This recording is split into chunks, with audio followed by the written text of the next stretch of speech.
ఒక్క phone call తో మీ బంగారాన్ని విడిపించి ప్రెజెంట్ మార్కెట్ రేట్ కే కొని బ్యాలెన్స్ అమౌంట్ ని క్యాష్ గా లేకపోతే సమానమైన బంగారాన్ని మీకిస్తుంది అక్షయ గోల్డ్ హబ్.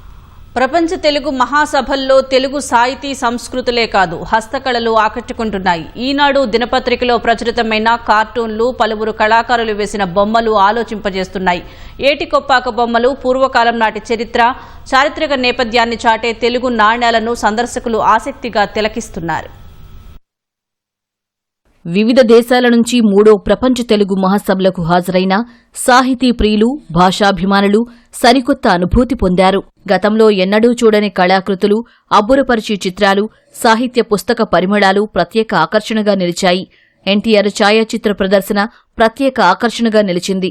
శ్రీకృష్ణుడి ఆకారంలో ఎన్టీఆర్ విగ్రహంతో పాటు ఈనాడు వ్యవస్థాపకులు రామోజీరావు విగ్రహాల వద్ద విద్యార్థులు, ఉపాధ్యాయులు, సందర్శకులు ఆసక్తిగా ఫోటోలు దిగారు.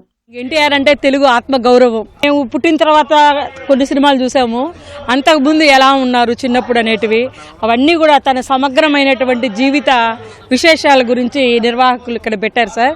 ఇవన్నీ చూడడం, ఆ విగ్రహం చూస్తుంటే సాక్షాత్తు శ్రీరాముడు పౌరాణిక ఇదిలో ప్రతి పాత్రలో ఇమిడిపోయే తత్వం తనకు మాత్రమే ఉంది. ఇలా పాల్గొనటం చాలా ఆనందంగా కూడా ఉందండి. ఎన్టీఆర్ సార్ గురించి చెప్పాలంటే ఆయనలాగా పుట్టరు, ఇక పుట్టబోరు కూడా. మా అదృష్టంగా భావిస్తున్నాం ఇక్కడ వచ్చినందుకు. శాతవాహనులు, ఇక్ష్వాకులు మొదలుకుని రెడ్డి రాజులు, కాకతీయుల వరకు తెలుగు నేలను పాలించిన రాజులు, తెలుగువారు ఉపయోగించిన నాణేలు, తాళపత్ర గ్రంథాలు, అరుదైన శిల్ప సంపద ప్రదర్శనలో ఆకట్టుకున్నాయి.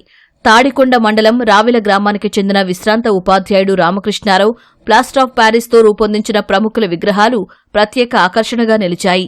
తెలుగు సాహిత్యానికి విశేష కృషి చేసిన కవుల గురించి నేటి తరం విద్యార్థులకు తెలియజేసేందుకు విగ్రహాలను రూపొందించినట్లు ఆయన వివరించారు. తెలుగువారి నాణ్యాలు విడుదల చేసి 2700 సంవత్సరాలు అయింది.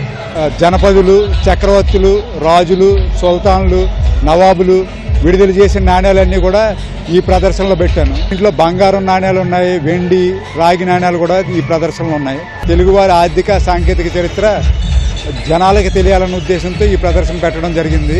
100 ఏళ్ళు నిండిన వాళ్ళయే ఫోటోలు పెట్టి ఆ బొమ్మలు చేయడం జరిగింది. 10 వాక్యాలు చేస్తే కనీసం 2 వాక్యాలైన పిల్లలకి వంట పడతాయి.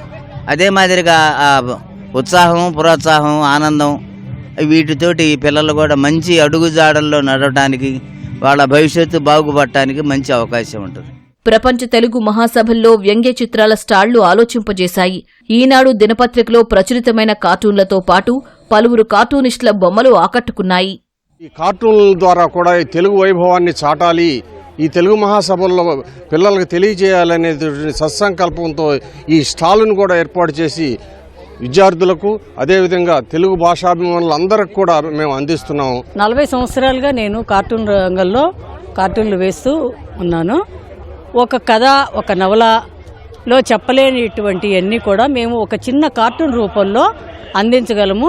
తెలుగు భాష గొప్పతనాన్ని మా కార్టూన్ల ద్వారా మా మిత్రులు, నేను ప్రదర్శించాము. కార్టూన్ అంటే చాలా అద్భుతమైన కళ. రచయితలు చెప్పలేనంత విషయాన్ని కూడా కార్టూనిస్ట్ చాలా చిన్న గీతలు చెప్పగలుగుతాడు. దీన్ని ప్రతి వాళ్ళు కూడా ఆదరించాలని చెప్పి నా కోరిక. సుమారుగా 20 ఇయర్స్ నుంచి నేను కార్టూన్స్ వేస్తూ ఉన్నాను.